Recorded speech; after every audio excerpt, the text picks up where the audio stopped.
मालूम नहीं कि मुस्लिम लीग काफ हुकूमत की जानिब क्यों गई। आसिफ अली जरदारी, हुकूमत की धमकी आमेज खत चीफ जस्टिस को दिखाने की पेशकश।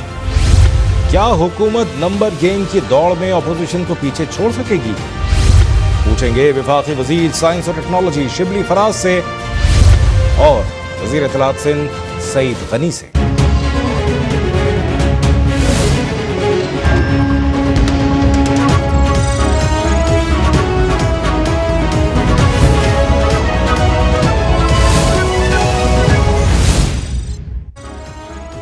बिस्मिल्लाहिर्रहमानिर्रहीम, अस्सलाम वालेकुम and very warm welcome to the show. मुल्क के सियासी उफक पर ताहाल घने बादल छाए हुए नजर आ रहे हैं। तहरीक अदम की कामयाबी या नाकामी फिल वक्त दूर है, लेकिन हुकूमत की एक सियासी चाल ने अपोजिशन को बैक फुट पर जरूर धकेल दिया। प्राइम मिनिस्टर इमरान खान की जानिब से कल पंजाब में उस्मान बुस्तार से इस्तीफा लेकर चौधरी परवेज इलाही को वजीर आला नामजद करने का फैसला यकीनन एक यॉर्कर ही साबित हुआ सियासी इस खेल में, इसलिए रिएक्शन भी आया। आसिफ जरदारी फॉर्मर प्रेसिडेंट ने क्या कहा, लेट्स वॉच हिम। इनको भी दावत दी थी और काफ़ी वो तैयार थे, आ गए थे।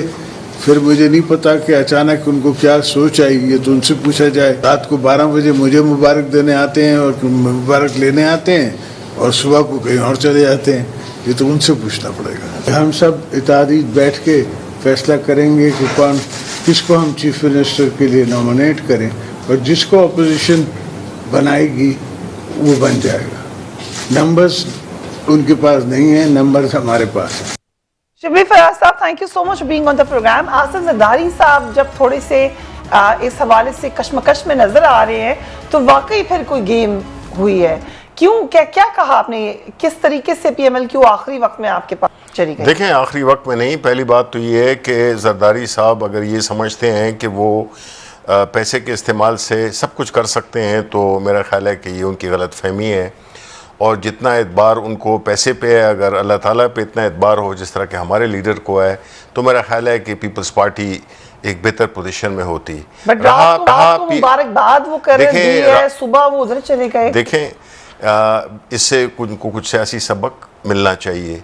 पहली बात तो ये कि PMLQ हमारे इत्तेहादी रहे हैं पिछले 3.5 साल से। ये नहीं है कि वो कहीं से उठ के आ गए। ऑब्वियसली वो अपनी ऑप्शंस, बीइंग एक सेपरेट पॉलिटिकल पार्टी, वो अपनी ऑप्शंस को वे कर रहे थे। और उन्होंने जब अल्टीमेटली देखें, हमारी जो होता क्या है, पॉलिटिकल पार्टीज डिसीजन करती हैं अपनी पार्टी के, जो उनका जो एक प्रोग्राम होता है या अपनी कॉन्स्टिट्यूंसी होती है। अब जब उन्होंने ये 27 मार्च को जो एक पूरा पाकिस्तान उमड़ आया था, तो उससे भी कई लोगों को एहसास हुआ कि ऐसा नहीं है कि 4 साल बाद के बावजूद एक प्राइम मिनिस्टर इतना पॉपुलर है कि उसकी एक कॉल पे पूरा पाकिस्तान उमड़ आया, और जो कि सारे पाकिस्तान ने देखा। और वॉलंटरीली आए लोग, उनको ना घसीटा गया, ना उनको पैसे दिए गए, ना कुछ, वो वॉलंटरी आए। और उसने साबित कर दिया कि पाकिस्तान के अवाम अब वो वाले अवाम नहीं है जो कि 90s में थे या 60s 70s में थे। बहुत उन्होंने ये सारे खेल देख चुके। जलसे से फर्क पड़ा, लेकिन राना सनाउल्लाह साहब कह रहे हैं कि अभी भी आपके पास पूरा वोट नहीं है। जरा सुन लें उनको, राना साहब ने क्या कहा। हमने 72 वोट जो है वो पूरे कर लिए। क्यों लीग के वोट इसलिए हमें मिलेंगे कि बाकायदा उनके साथ जो मुलाकातें होती रही हैं, तो चौधरी मोहन इलाही ने उस मुलाकात में जबकि हमने उनको कायल करने की कोशिश की कि आप वजारत आला से नीचे आ जाएं, तो चौधरी मोहन इलाही ने कहा कि जी देखें, अगर आप हमें चीफ मिनिस्टरशिप दें तो ठीक है, वरना फिर हम खामोश हों। बाकायदा हमने उनकी ऑफ़र को तस्लीम किया। उसके बाद बाकायदा दुआए खैर जो होती है, दुआ खैर हुई। चौधरी साहब PTI आपको वज़ीर आला नहीं बना सकते। PTI जो है वहाँ पे तो लीर हो चुकी है पंजाब। सो PTI लीरो या नंबर का अगर गेम देख ले, 168 इस वक्त अपोजिशन के कुल अरकान बनते हैं, जिनमें Jamhoori Watan party, Balochistan Awami party, BNP, MMA, people's party, Noon league. और अगर ये 3 वोट वहां चलते हैं तो फिर दैट्स द मैजिक नंबर। देखें, अगर हम राना सनाउल्लाह की बात को सीरियसली लेने लगे तो मेरा ख्याल है कि फिर आसिफ जरदारी साहब ने कहा वो इंटीरियर मिनिस्टर हैं। देखें, कौन कमिंग इंटीरियर मिनिस्टर है उनको। ये देखें, ये एक नहीं कहा होगा। देखें, इससे एक पीस 2 चीजें जाहिर हुई हैं। एक तो ये है कि मेरा ख्याल है कि जो एक अहम मसला जो कि कुछ प्राइम मिनिस्टर साहब ने 27 तारीख को जलसे में कहा था, और हमने आज उसका फिर एक प्रेस कॉन्फ्रेंस भी असद उमर ने की। बात यह है कि इस गेम को ज़रा थोड़ा सा इतने मायोपिक तरीके से नहीं देखना चाहिए। इतनी ये राना सनाउल्लाह ने क्या कह दिया, तो अहसन इकबाल ने क्या कह दिया, तो मरियम ने क्या कह दिया, ये सारी बातें बिल्कुल लग़ बातें हैं। ये एक ऐसे लोग हैं जो कि आजमाए ट्राइड टेस्टेड लोग हैं और उन्होंने मुल्क को एक ऐसे हालत में पहुंचाया है जो उसमें के हम थे। अब अल्हम्दुलिल्लाह पिछले 4 सालों से मुल्क की जो एक प्राइड है, जो एक सेल्फ रिस्पेक्ट है, बावजूद कोविड के, बावजूद महंगाई के, अवाम ने ये साबित किया कि उनके लिए अहम क्या है। महंगाई हर एक को तकलीफ़ दे रही थी, लेकिन आपने देखा कि बजाय जलसे आम दूसरी ये हुकूमतें होती तो ये लोग सड़कों पे आए होते हमारे ख़िलाफ़। लेकिन प्राइम मिनिस्टर की एक कॉल पे वो किस तरह से, जब उन्होंने देखा कि ये मुल्क दोबारा उन्हीं लोगों के पास जा रहा है जिन्होंने कि इस मुल्क का बेड़ा गर्क किया, तो उन्होंने लब्बैक कहा और वो मतलब है कि मक्खियों की तरह इकट्ठे हो गए। ठीक है। दूसरी बात क्या है कि देखें, हमने ये देखना है कि ये सब कुछ क्यों हो रहा है। ये अचानक, जबकि पीडीएम पिछले साल मार्च में ख़त्म हो गई थी, अवाम की कोई पज़िराई उनको नहीं मिली, न उनके पीछे लोग आए, 4, 5, 6 जलसे किए और उसके बाद ये तितर बितर हो गए। और दोबारा क्यों आई एक और इंटरनेशनल कॉन्स्पिरेसी? एग्जैक्टली नहीं, देखिए डिटेल में बात करेंगे। देखिए बात ये है कि उसके बाद क्या कुछ कहने शुरू किया इन्होंने। नवाज लीग और पीपल्स पार्टी ने एक दूसरे के बारे में क्या कहना शुरू कर दिया। देखिए ये बुनियादी तौर पे एक दूसरे के खिलाफ है। वो आपको ऑफ गार्ड करना चाहते हो, ये तरीका होता है कि आपको ऑफ गार्ड कर दिया कि बस खत्म है। नहीं, अंदर उन्होंने आपस में हो सकता है। काश इतनी अकल होती, अगर होती तो ये इस मुल्क को इस नहज पे न पहुंचाते। देखिए पॉलिटिक्स में और पावर में आपको देखना ये होता है कि कौन सा ऐसा लीडर है जो कि मुल्क को भी चला सकता है और कौन सा ऐसा लीडर है जो कि शबरी साहब, danger is not still lurking. I hope you know that. अभी आप नॉट आउट ऑफ डेंजर। हमें इस बात से कोई, देखें मैं वही है, फराज साहब का एक शेर है, शिकस्त तो फतह मेरा मसला नहीं है फराज, मैं जिंदगी से न बुर्दाजमा रहा सो रहा। देखिए हमारी एक कॉज है, हमारी एक कॉज है जिसको कि हम लेके चल रहे हैं प्राइम मिनिस्टर इमरान खान की लीडरशिप में। और मैं ये दावे से कह सकता हूँ कि इमरान खान इस वक्त पूरे पाकिस्तान के लोगों की उम्मीदों का एक महवर बन चुका है। 2018 से ज़्यादा हमारी पार्टी एक्टिव हो गई है, लोग हमारे अपनी अपनी जगहों पे दोबारा एक्टिव हो गए हैं। उससे उसकी बुनियादी वजह यही है कि वो नहीं चाहते, जब उन्होंने वो पिक्चर्स देखी ना कि हाथ में जी फजल रहमान, जरदारी और वो शहबाज शरीफ ने हाथ पकड़ के इकट्ठा किया हुआ है, ये वो चेहरे हैं। अगर इजाजत दें, क्योंकि number game is still important. Mazhar Abbas साहब, thank you so much for joining us. तहरीके इत्तेमाद का खेल बड़ा दिलचस्प नजर आ रहा है, लास्ट ओवर भी इसको सब कह रहे हैं। आपको क्या लग रहा है इस वक्त किसका पलड़ा भारी है, अपोजिशन का या गवर्नमेंट का? इस वक्त अगर देखें फरिया, एक तो बहुत बहुत शुक्रिया।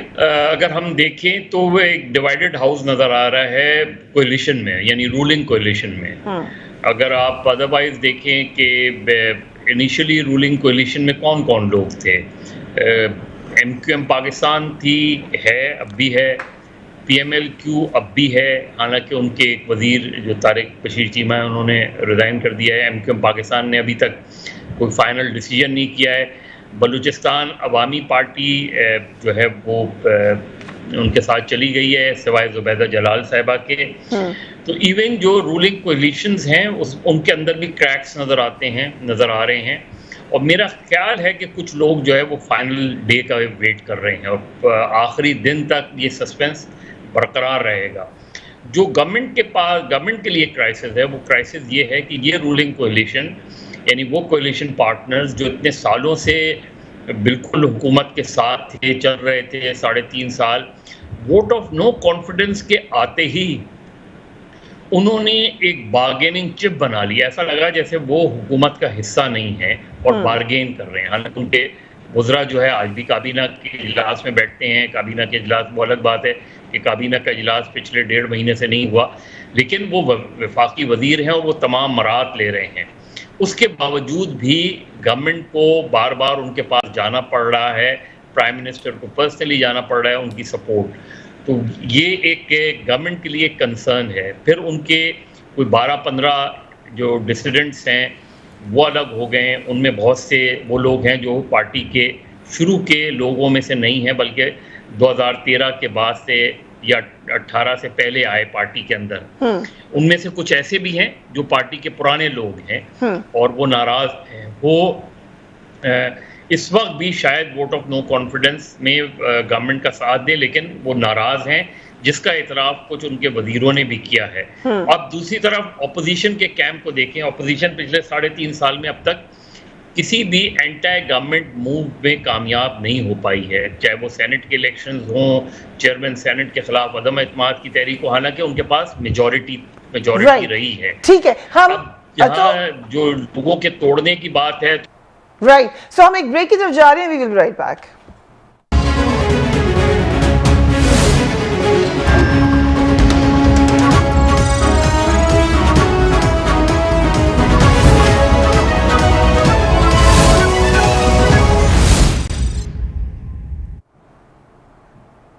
And welcome back. जलसे की बात हमने वक्फे पे जाने से पहले की, जहां पर जो मेन बात थी वो प्राइम मिनिस्टर ने जो लेटर दिखाया उसके हवाले से थी।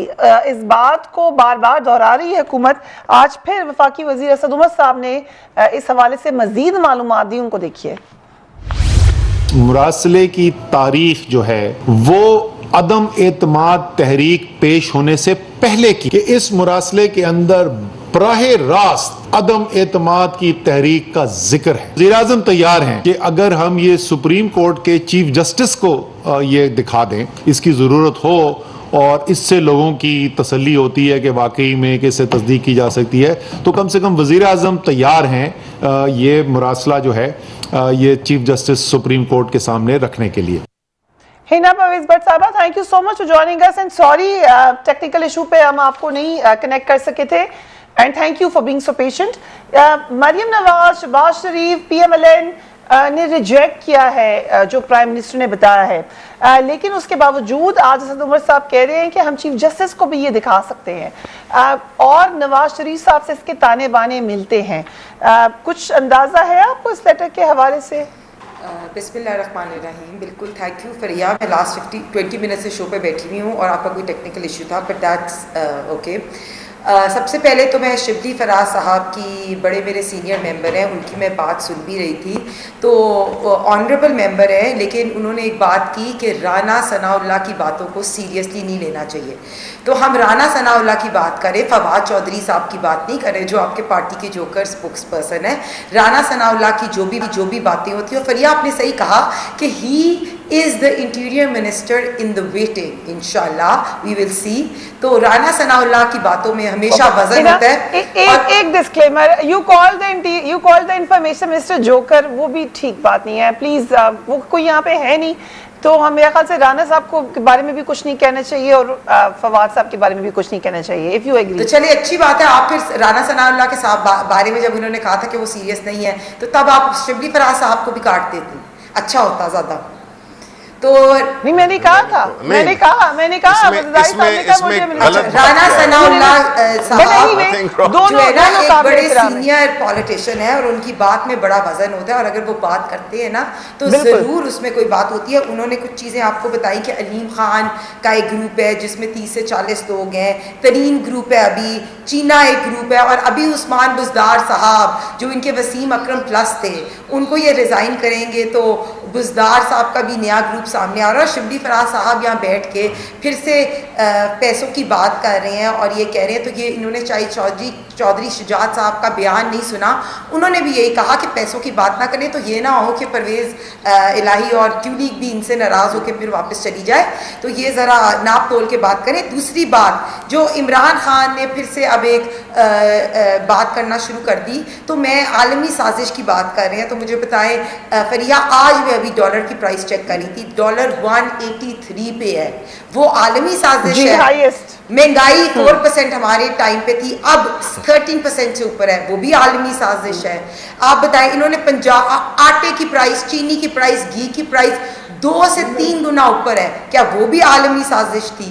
पंजाब के अंदर इनने कितने आईजीज चेंज किए, वो भी आलमी साजिश थी। फॉरेन पॉलिसी फेलियर, क्या वो भी आलमी साजिश थी? साजिश तो मियाँ साहब के खिलाफ हुई थी लंदन प्लान में, जब इन्होंने 2014 में एक धरना दिया था। और साजिश पाकिस्तान जो है ना उसके खिलाफ हुई थी जब इमरान खान हमारे पे मुलव्वस किया गया था। तो अब ये अपने इक़्तिदार बचाने के लिए जितना झूठ बोल रहे हैं नवाज शरीफ साहब पे, तो हम तो कहते हैं इनको चाहिए था कि ये अगर कोई ऐसा खत, पहली तो बात है मैं आपको क्लियरली आपके शो पे कहती हूँ, ऐसा कोई खत एग्जिस्ट ही नहीं करता। और अगर ऐसा कोई खत एग्जिस्ट करता है तो इनको चाहिए था कि नेशनल सिक्योरिटी कमेटी में वो खत जो है उसको पेश करते, या पार्लियामेंट्री कमेटी में वो खत पेश करते कि सारे पार्लियामेंट के लोग। आप एक रिस्पेक्टेबल मेंबर है, पार्लियामेंट की मेंबर है, आप कैसे श्योरिटी से कह सकती हैं कोई इंफॉर्मेशन है कि ये खत है ही नहीं? मैं आपको 100% बता रही हूँ कि इमरान खान साहब का ऐसा कोई खत एग्जिस्ट नहीं करता। उन्होंने सिर्फ अपने इक़्तिदार बचाने के लिए ये एक नया ड्रामा रचाया है। सिर्फ वो किसी ना किसी तरह वो अपने इक़्तिदार बचाने के लिए कुछ भी कर सकते हैं। ये इमरान खान जो खुद है सबसे बड़ी आलमी साजिश है, और पाकिस्तान के लिए सबसे बड़ी साजिश इमरान खान खुद है, जो अपने इक़्तिदार बचाने के लिए हर जगह जो इस तरह के जो है ना वो चीज़ें शुरू कर रहा है। तो बिल्कुल जो है उस पर मैं एग्री नहीं करती। ये इमरान खान साहब ने खुद ही सारा ये चीज़ प्लान किया, और ये शब्बीर फराज साहब को पता होएगा। तो चीफ जस्टिस को देखना चाहिए, चीफ जस्टिस को देखना चाहिए ये खत। देखिए मुझे लगता है कि सबसे पहले तो नेशनल सिक्योरिटी कमेटी को खत देखना चाहिए। दूसरी बात, पार्लियामेंट के अंदर 22 करोड़ लोगों के नुमाइंदे हैं, वो इलेक्शन जीत के पार्लियामेंट में आते हैं, वो रिप्रेजेंटेटिव्स ऑफ द पीपल।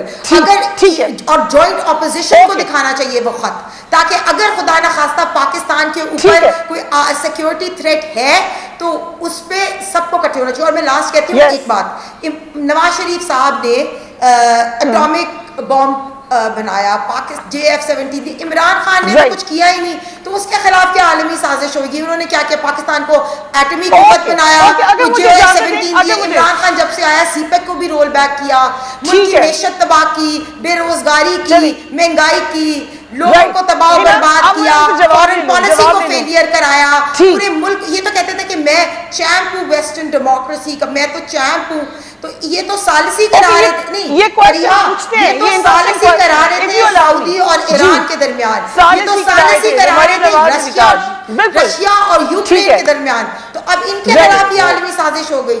ठीक, ये आपने इंटरेस्टिंग बात की। मरीम नवाज ने भी ट्वीट की कि आप तो आलमी लीडर थे, ये उनका पॉइंट ऑफ व्यू है। तो फिर ऐसा क्या हुआ? माइकल कुगलमैन को भी देख लेते हैं, बिकॉज यूएस थिंक टैंक के हैं। उन्होंने कहा कि Imran Khan is leveraging the letter for full political effect.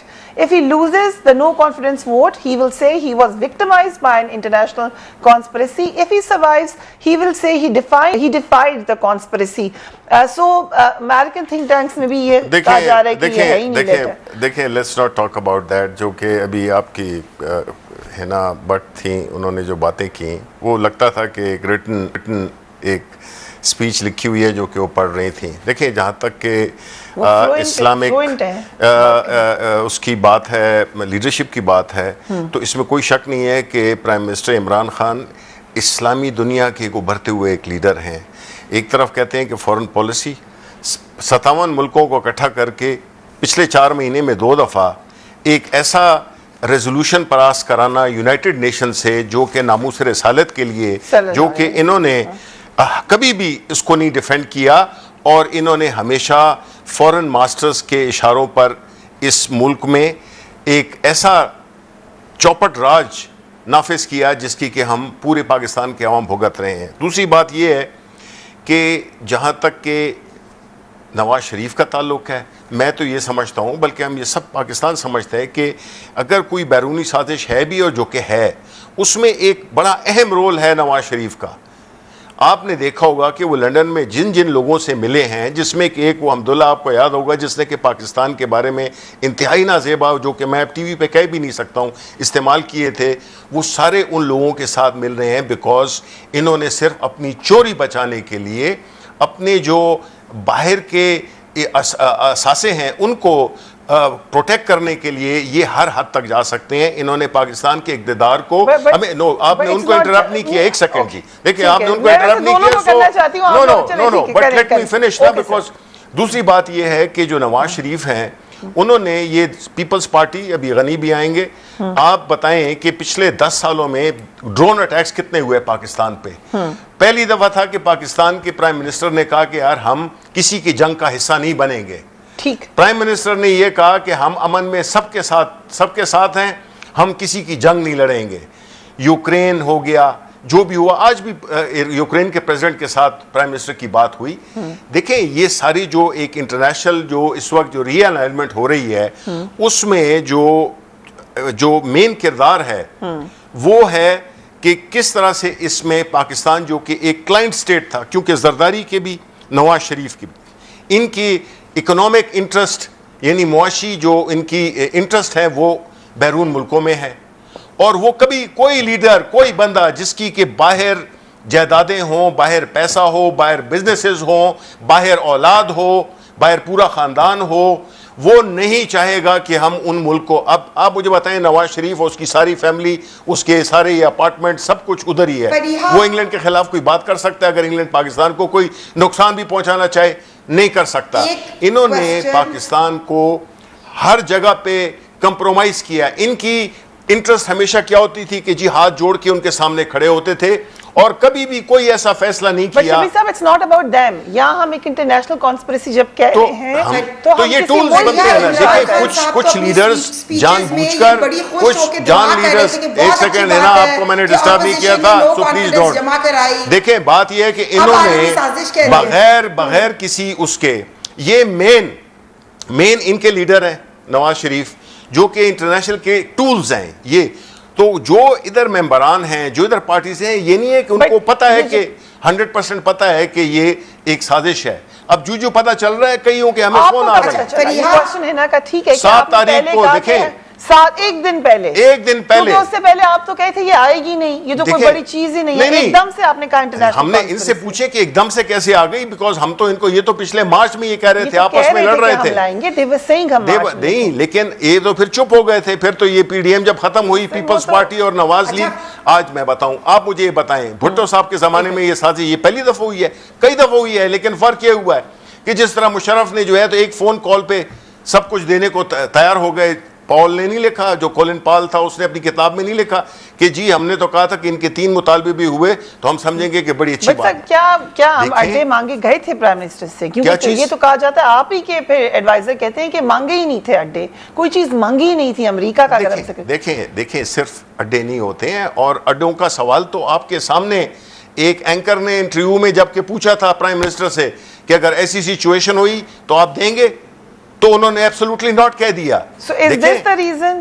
नहीं, these are all, ये सारी जितनी भी कड़ी हैं। पहली दूसरी बात ये है कि जो इस्लामोफोबिया, जिसको कि हम नामूस रसालत के लिए कहते हैं, ये सारी चीजें, जिस तरह हमने सारे इस्लामी मुल्कों को इकट्ठा कर लिया, 15 मार्च को यूनाइटेड नेशन में हमने ये करा दिया, हमने सारे फॉरेन मिनिस्टर को इकट्ठे कर दिए, हमारे प्राइम मिनिस्टर भी गए हुए हैं China, Russia. Absolutely not, this could be, आपने कहा ये कड़ियां हैं ना। देखिए, बिकॉज उनका मिशन, उनका मेन ये है कि हमने मुल्क की जो रिस्पेक्ट है, जो कि उनका वादा था, हमने रिस्टोर करना है, हमने पाकिस्तान को इज्जत दिलानी है, उनके साथ उनके नहीं नेशनल इंटरेस्ट की का दिफा करना है, न कि उनके मफादात की जंग इधर लड़नी है। Right, so Hina, over to you. लेकिन क्विक ब्रेक ले रहे हैं, बैक।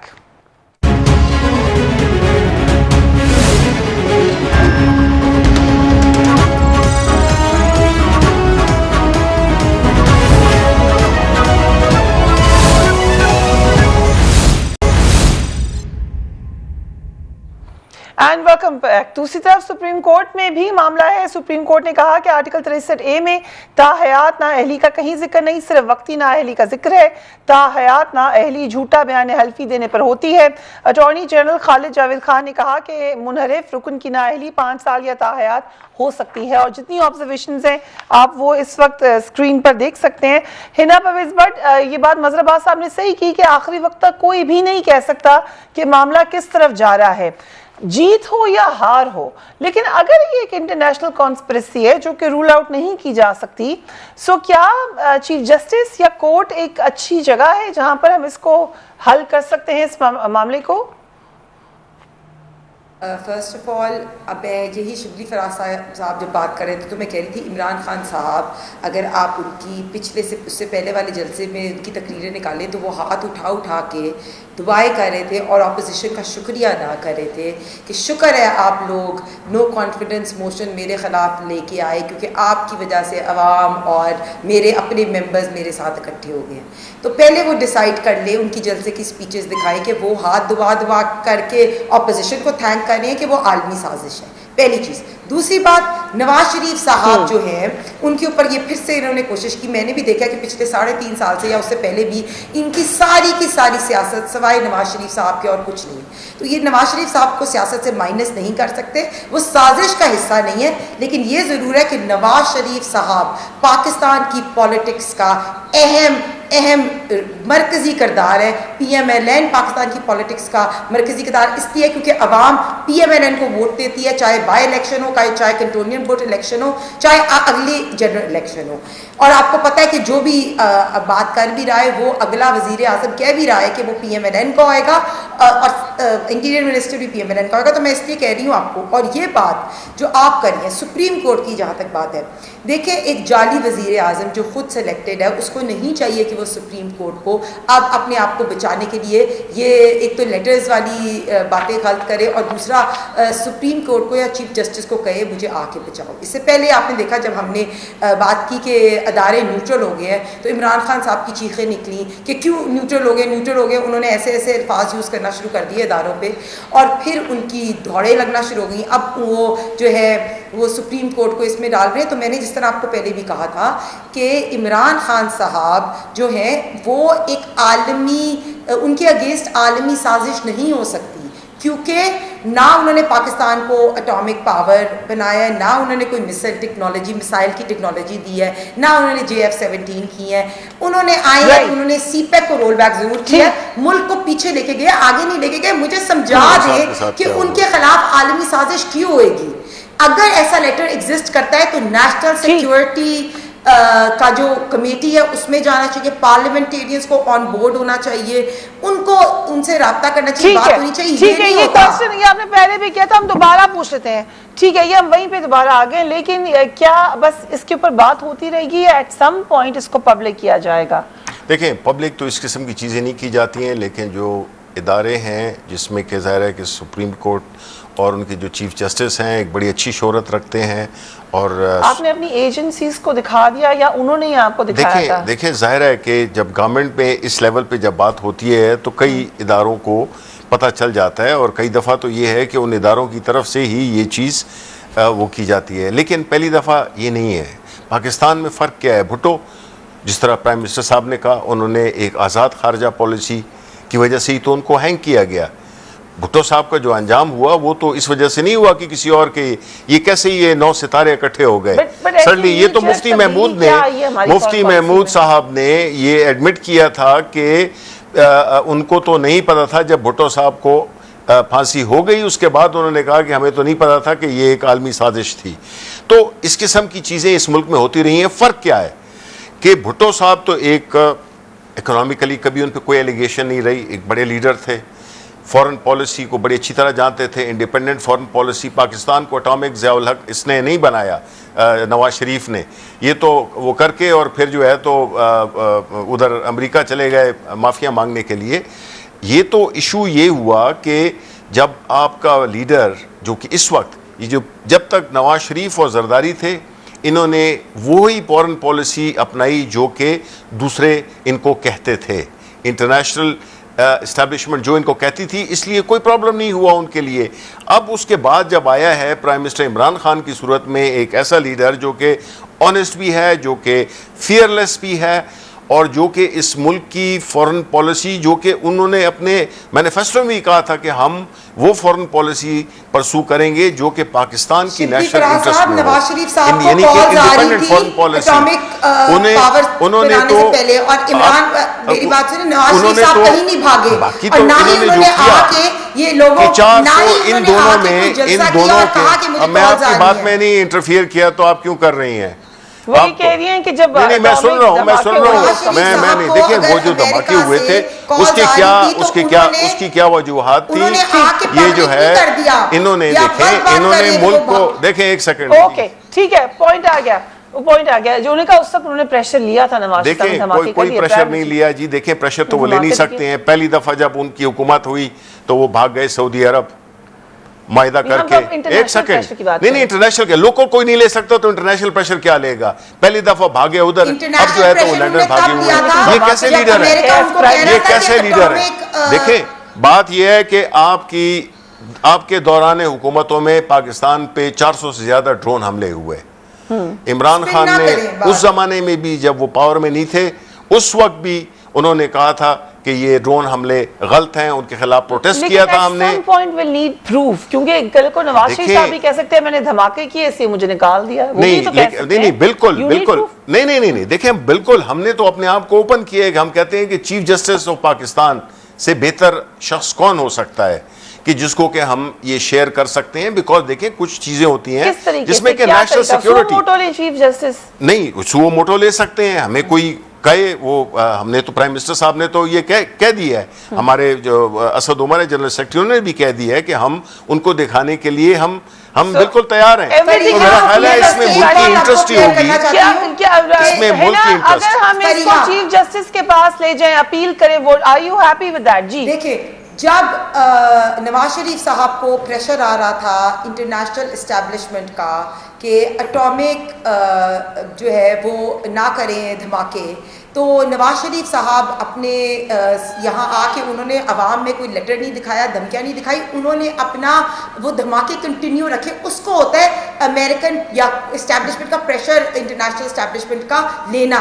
इमरान खान की तरह नहीं है कि झूठा एक लेटर निकाल दिया और अपनी जो इन लोगों की बैड गवर्नेंस है, बैड परफॉर्मेंस है, उसको छुपाने के लिए आलमी साजिश कह दिया। प्रेशर आ सकता था तो अभी क्यों नहीं आ सकता? अगर उस वक्त प्रेशर आ रहा था तो अभी क्यों नहीं आ सकता? How can you just rule it out?